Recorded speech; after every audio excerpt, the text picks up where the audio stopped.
Back to the Future. Could it actually happen with a real time machine? I was devastated. I thought if I could build a time machine that I could go back and see him again and tell him what was going to happen, maybe save his life. A homemade machine, a vanished inventor, and a mystery that refuses to stay buried. Mike Marcum claimed his garage-built device could bend reality itself, but after pushing his experiments further than ever before, he suddenly disappeared. If I'm able to twist time into a loop, I can go from the past to the present to the future, but I'm on a loop, so I can go from the future back to the past. It would probably not be a good idea. For years, unanswered questions surrounded what happened to him and whether his machine had truly worked. Then, decades later, a disturbing story of his return emerged, along with journals, strange warnings, and an explanation far more unsettling than ordinary time travel. Where had Marcum been? And why did he believe his invention had changed the way people could remember him? The apparatus and the vanishing effect. Mike Marcum's journey into the unknown began with a simple but unusual invention. In the early 1990s, inside a modest garage in rural Missouri, he had constructed what appeared to be a standard Jacob's ladder, a pair of metal rods shaped like a V with high-voltage electricity arcing upward between them. This device was nothing new, often seen in science demonstrations producing a bright electrical spark and a sharp smell of ozone. But Mike decided to experiment by adding a cheap laser pointer, aiming the coherent light beam so it passed directly through the electric arc. At first, the device behaved as expected. The arc jumped steadily, and the laser beam cut through it without change. Then, subtly, the sound of the electrical hum shifted. It tightened into a higher pitch, as though the system had found a resonance it hadn't produced before. The arc stopped its usual climbing rhythm and began rotating slowly in a spiral, holding its position in a way Mike had never encountered. The garage itself felt different, as if the entire environment was responding to something unseen. Then, the inexplicable happened. A small steel washer resting near the base of the apparatus flickered, vanishing from view for a fraction of a second before reappearing exactly where it had been. This was no magnetism, no physical displacement, simply a blink of absence, as if reality itself had skipped a frame. Mike tested other objects, screws, coins, bits of metal. Each time, under the right alignment of laser angle and voltage, the objects would vanish, leaving behind only an empty space where matter had been, before returning as if nothing had happened. This unexpected effect was both thrilling and terrifying. Mike sensed something biological in the strange reaction of the air and the objects, a cold metallic tension that made his skin tighten like static electricity but felt deeper and more unsettling. His intuition screamed that he was witnessing a phenomenon beyond conventional physics. It was as if a thin veil between dimensions or between states of matter had momentarily lifted. Yet he had no clear understanding, only certainty that what he observed was very real. Despite the strangeness, Mike was careful and methodical. He documented each event in journals, noting every detail of voltages, angles, and timing. He knew this was no optical illusion or simple electrical quirk. The disappearing objects happened too consistently, too measurably. Still, the full implications eluded him. He was touching something profound and hazardous, but lacked the language or expertise to describe it fully. Locals said Mike's experiments were dangerous, like maybe even crazy. But for him, electricity felt like a language, talking clearly through rules and replies that never lied. And yeah, unlike most human relationships and ordinary day-to-day life, this language was sharp, steady, almost stubbornly consistent. The contraption he put together was only the first step into some uncharted territory. A quick look at a new kind of reality that most people wouldn't get or wouldn't even dare to try. The machine stayed there in the garage, humming low during dark nights. The arc curled on itself while things blinked in and out of existence, kind of fast and too odd to be simple. Mike's fascination kept feeding on itself, but the dread also showed up, thicker over time. What he had built wasn't a toy, not just a little curiosity. It seemed to poke at the actual nature of matter, the idea of presence, even how perception works in the first place.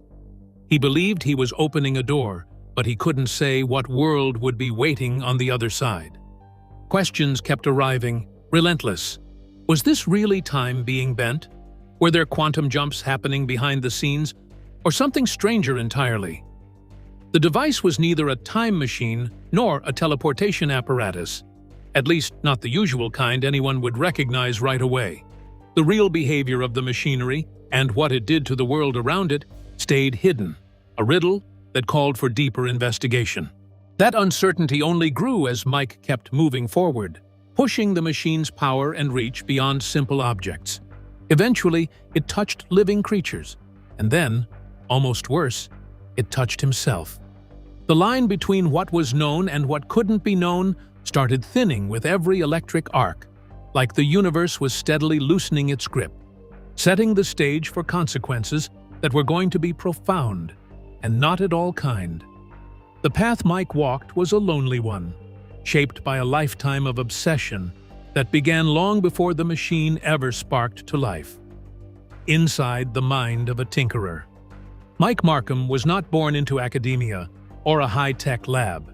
He came from rural Missouri, where formal education gave way to self-reliance and hands-on exploration. From childhood, Mike was fascinated by electricity, not just as a tool, but as a language, a system of rules he could decode and shape. While other kids played outside, he tore apart radios, old televisions, and discarded appliances, scavenging parts from junkyards and learning from worn library books. This wasn't a casual hobby, it was a calling. By the 1970s and 1980s, Mike had become known in his neighborhood as the kid who would dismantle anything with a circuit board. His experiments sparked, hummed, and sometimes blew breakers, but he never gave up. To him, the machines he built were conversations, and electricity was the voice.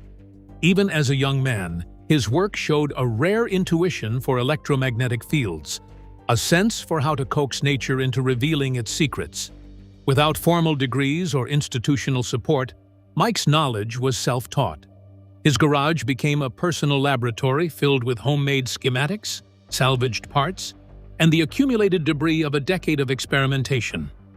Odd jobs supported his lifestyle, but his real work was here, late into the night, wrestling with circuits and fields.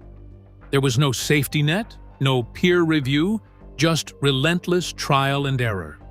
Mike's approach was reckless by academic standards. Whereas a trained physicist might call in for help or halt an experiment at the first sign of danger, Mike kept pushing. His machines sometimes failed violently, yet from those failures he learned, refining and building ever more complex apparatus with a singular goal: to understand reality at its deepest level. His obsession was not about fame or wealth, it was about discovery. This sort of passion sent him toward the Jacob's Ladder experiment, the one that would change everything. The arrival of that cheap laser pointer felt like a tiny impulse, but it basically opened up things that, unless you were in a physics lab, you might never actually glimpse. Even with his so-called outsider status, Mike kept moving nearer to that frontier where theory and hands-on experimentation overlap, not neatly, but close enough. Because he was isolated, getting an outside read or even basic warnings became hard. There was no real government money, no formal scientific oversight either. Just Mike and his intuition doing the heavy lifting. That kind of freedom, it helped with breakthroughs, sure, yet it also brought risks that couldn't be pegged down or managed using any normal method. It turned into a lone voyage into waters that were still uncharted in every practical sense. Mike's life before the machine was more obsession than comfort, but also a lot of resilience. He was a person chasing the patterns that steer the universe from a small garage against the odds, without support, almost like persistence was his only compass. That independent streak let him cross from simple curiosity into discovery. But it also carried him, bit by bit, towards something like oblivion. The precision and steady behavior he saw in electricity felt almost dependable, while human perception and society stayed unpredictable, shifting like weather. He didn't realize his own creation would end up testing more than physical rules. It would push against the basic way human minds confirm what they call reality. Like the confirmation itself might have seams. Then, as the machine's power kept rising, so did the stakes. What started as some kind of childlike fascination turned into an obsession that put Mike on a collision course, not only with forces he couldn't really map, but with the fabric of memory and existence, the stuff you don't think can be touched until it is. The transformation was underway, and the world had no idea what was about to unfold. The experiment escalates. Emboldened by his early successes, Mike pushed the limits of his machine beyond anything safe or sanctioned. The device's power demands quickly exceeded what a typical home electrical system could provide. To sustain the growing experiments, Mike resorted to stealing 6 industrial transformers from a nearby rural electrical substation. This theft allowed him to draw vast amounts of electricity, enough to create the intense electromagnetic fields his machine required. The consequences were immediate and widespread. Lights dimmed in surrounding properties, and a brownout spread across the local electric grid. Utility workers traced these surges back to Mike's property, confronting the man who believed he was on the verge of a breakthrough. He was arrested and charged with theft of utility equipment, serving 60 days in county jail. While jail would have ended many experiments, for Mike it became an intensified period of focus. Confined and cut off, he filled every scrap of paper with improved circuit designs, equations, and plans to refine his apparatus. Rather than giving up, he emerged from incarceration more determined and obsessed than ever. The machine had become the center of his existence. When Mike resumed contact with Art Bell's Coast to Coast AM, his voice had changed. Gone was the nervous amateur. In his place was a man consumed by conviction and driven by a force beyond caution. He spoke of objects disappearing not just momentarily but lasting seconds, sometimes returning altered in unexpected ways. A wooden block felt cold, as if from another place. Flowers returned wilted, as if they had aged during their disappearance. Mike's experiments were no longer limited to inanimate objects. He subjected a mouse to the field, vanishing it for 5 seconds before it returned alive, but disoriented and panicked, shortly dying days later. The biological consequences were terrifying. Art Bell warned him urgently to seek professional scientific intervention and to stop immediately. But Mike responded that he was too close to stop. As the field grew to encompass more space, Mike found he could step partially inside it himself, experiencing disturbing distortions of time and perception. Sounds stretched, colors shifted, and movement slowed outside the field. But inside, time seemed to pass differently. When he stepped back out, more time had elapsed than he had felt during exposure. This was no simple trick. It was something new and dangerous. Meanwhile, paranoia took hold. Mike believed he was being watched, that unknown cars appeared near his home, and that government agents were deciding his fate. His trust in the world eroded, and his last known call to Art Bell ended with a promise to provide proof, video, measurements, detailed data, that never arrived. In March 1997, Mike disappeared. His phone lines disconnected, letters went unanswered, and his home stood empty. Then the garage burned down, taking with it the remains of his machine, melted copper, fused metal frames, and a perfect 6-foot burn circle on the concrete floor. But there was no sign of Mike. No body, no evidence he had escaped on foot, only a note, hinting that time itself was not the real issue. The machine's power had escalated beyond control, setting off a chain of events that erased Mike from ordinary life. Yet this was only the beginning of a story that would puzzle and frighten for decades to come. The strange vanishing effects Mike first witnessed were just the surface of something profoundly deeper. A reality more puzzling than any disappearance. Effects on living creatures. As Mike Marcum's experiments intensified, he shifted his focus from inanimate objects to living creatures, and the results were disturbing. Testing the field on a mouse, he placed the animal inside a small cage within the radius of his machine. The mouse vanished for 5 full seconds before reappearing alive, But something was terribly wrong. It spun in circles, slammed its body against the cage walls, refused to eat or drink, and displayed panic unlike anything Mike had ever seen in an animal. Within 2 days, the mouse died. This outcome struck a chilling note. The field wasn't just moving objects through space or time. It was impacting biological function and neurological health in ways Mike had not anticipated.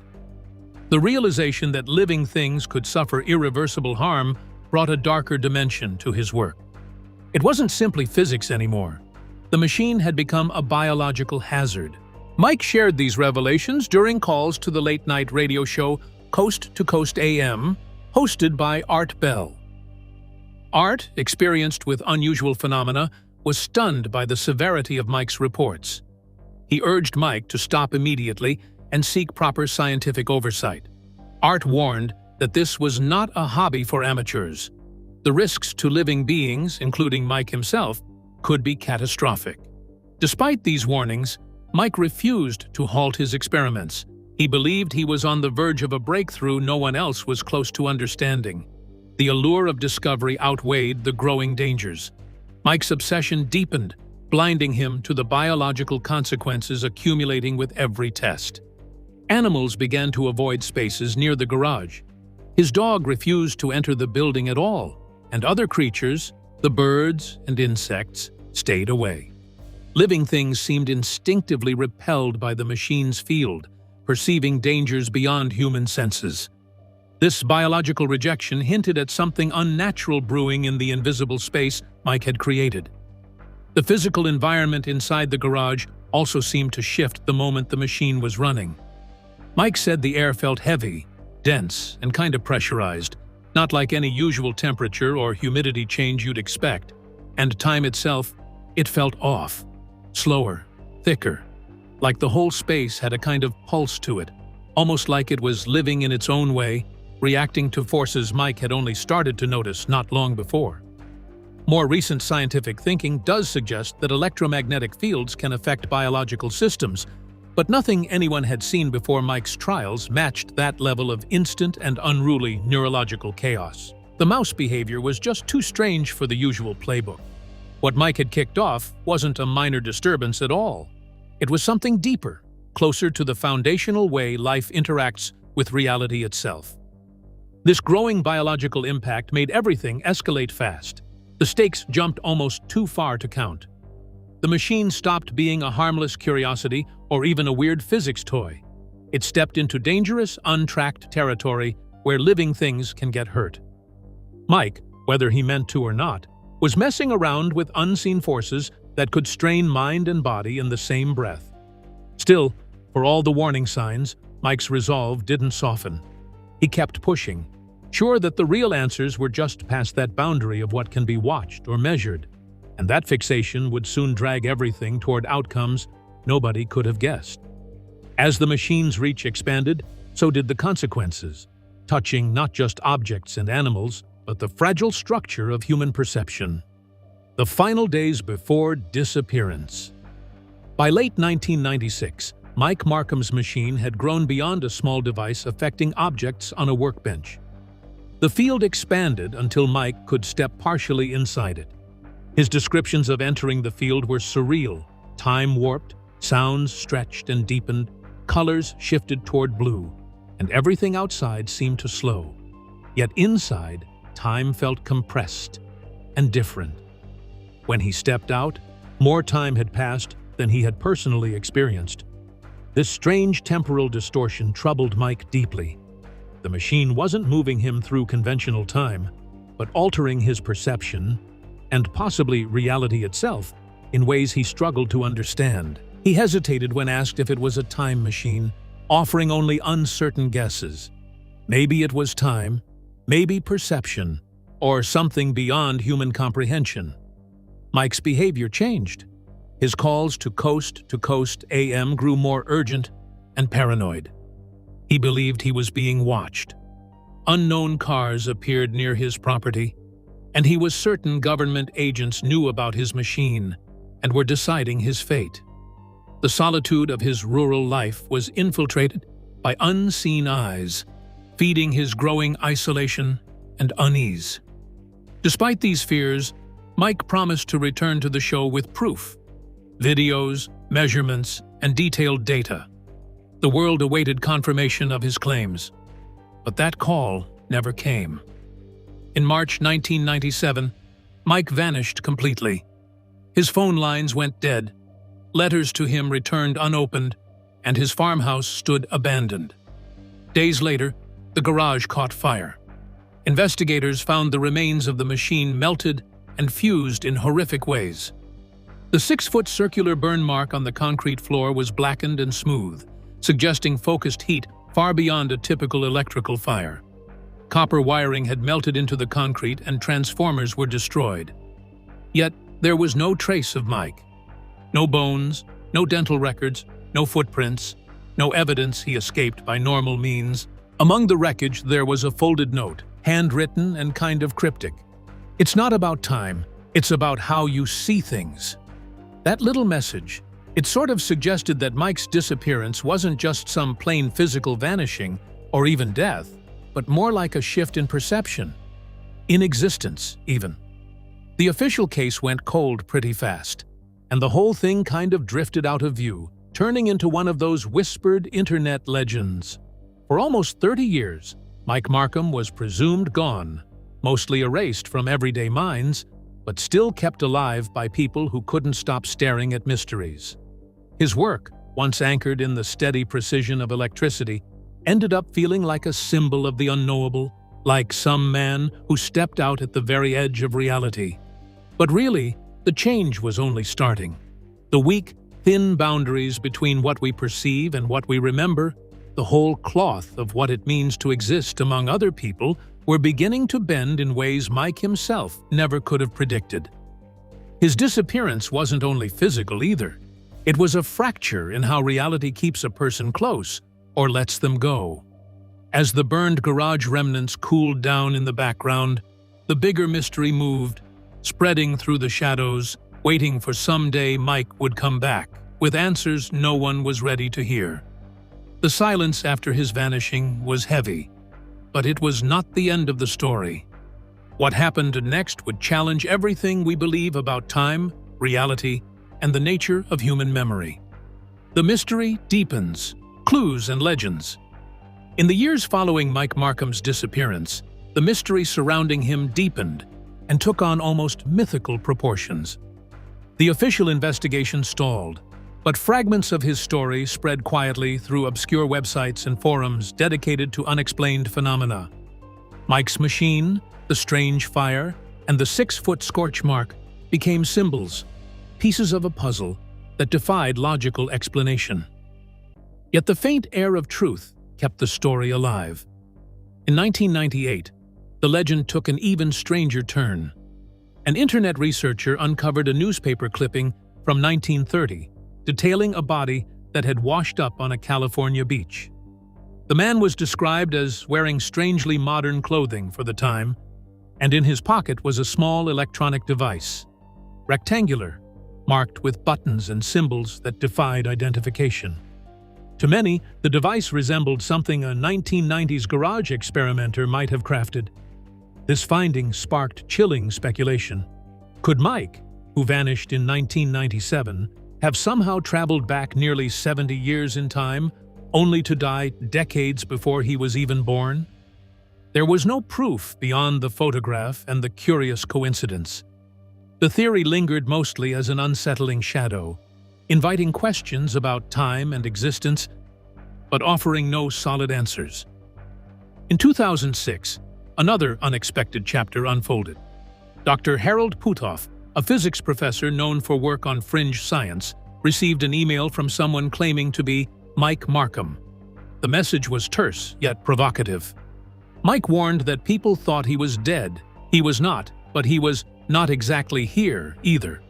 Attached were detailed schematics for a third-generation vortex stabilization frame, far advanced beyond what he had shared publicly. The documents included intricate circuit layouts, complex field equations, and a set of warnings about biological damage that kept coming up after repeated exposure. The neurological effects Mike mentioned matched what he'd already seen in his earlier mouse experiments, but now he put it in very precise technical language. This email basically implied that Mike's discoveries kept moving forward even while he was missing, and that the dangers involved were really profound. Dr. Puthoff tried to answer, but the message bounced back and forth. Tracing where it originated showed it came from a public library terminal in Kauai, Hawaii. However, the staff there had no recollection of anyone who matched Mike's description. The whole thing became a dead end that somehow made the enigma feel tighter. Mike seemed to exist in fragments, leaving pointers behind but still avoiding any firm grasp, like a lock that only pretends to fit. For years, these fragments fed a growing mythos. Enthusiasts and skeptics kept debating whether Mike's story was a tragic cautionary tale or evidence of realities humanity wasn't ready to handle. The blend of cryptic artifacts, unexplained devices, and odd transmissions made the line between truth and legend dangerously thin. Mike's story blurred the edges of history, science, and myth. His name turned into a synonym for mysteries beyond scientific consensus, disappearances tied to impossible machines, and knowledge that fractured the boundaries of time and space. And then, after almost 2 decades of silence, he returned. The return sparked new hope for answers, but the revelations would ultimately rewrite the very meaning of what it means to exist and be remembered. The return and the warning. In October 2022, nearly 25 years after his disappearance, Mike Marcum reportedly appeared at a farmhouse in rural Ohio, carrying a dusty wooden box filled with journals, photographs, circuit diagrams, and notes from his years away. The documents described the evolution of his machine and included a disturbing admission. It had worked, but not as he originally believed. Mike claimed he had never traveled through time in the traditional sense. Instead, the machine had somehow desynchronized him from normal reality. He traced everything back to March 1997, when his third-generation device finally produced a stable field. Mike stepped completely inside. There was no portal or dramatic flash. Instead, he described an eerie silence, as though the world had shifted slightly away from him. When he emerged, hours had passed. The machine overheated, starting the fire that destroyed his garage. Mike escaped. But afterward, something was different. Friends found it really hard to recognize him. The talks would start, then just as fast get glossed over. Calls went nowhere, records became a chore to keep, and people, for some reason, couldn't quite hang on to any kind of recollection about him. Mike figured the machine had sort of muddied the link between his presence and everyone else's memory. He was still visible, still answerable in conversation, but the feeling he left behind went away almost at once. For years, he supposedly scraped by with temporary gigs, and ended up in spots where identity checks or long-term paperwork weren't such a big deal. Still, he kept studying what happened, over and over, with that stubborn attention. Eventually, Mike came to a bleak, terrifying realization. The machine's worst harm wasn't really tied to moving through time. Not directly. It could make a person fade, slowly, from collective recollection. His warning was plain enough, but it landed cold. Sure, losing your bearing in time sounds rough, yet losing your place in everyone else's mind, that could be way, way worse.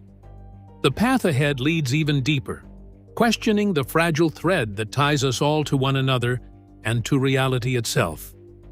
The nature of reality and memory. Mike Marcum's experience challenged everything he believed about what it means to exist. According to his account, reality was not simply about having a physical body or leaving behind documents. A person also depended on being seen, remembered, and carried in the minds of others. Mike believed his machine had not sent him through time. Instead, It had damaged the connection between his physical presence and the memories people formed of him. Someone could meet him, speak with him, and recognize him in the moment, only to struggle to remember his face, name, or conversation hours later. He called this disturbing condition unmemory. It was more than ordinary forgetting. Mike described it as a gradual erasure, where his presence failed to remain inside another person's mind. The more he exposed himself to the machine, the worse the effect became. He was still physically present, yet socially he was disappearing. That left a chilling question in the air, like how much of our existence kind of rests on other people remembering us. If every chat, every bond, and every stored memory of someone suddenly vanished, would that person still be connected to the world somehow? Mike kept searching for a way to undo what happened. His journals, photographs, diagrams, and even circuit boards stayed there as physical proof that he existed, even while people supposedly had a hard time holding on to him.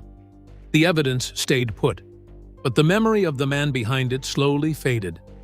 For Mike, this became the machine's biggest threat, not because it conquered time or cracked a path into the past. He thought it instead had carved him off from the shared recollections that quietly connect one person to another. In the end, his story leaves this unsettling thought. Maybe being real is not only about existing in a physical sense. Maybe part of existence is tied to being remembered, and losing that thread could mean going invisible without ever truly disappearing. Mike Marcum's journey reveals a haunting truth. Existence hinges on being remembered, and losing that is a fate few can imagine. His story pushes us to question reality, memory, and the ties that bind us all. If you found this story captivating, don't forget to like and subscribe for more mysteries that challenge what we think we know. And before you disappear into the unknown, follow the next mystery waiting for you in the video on your screen.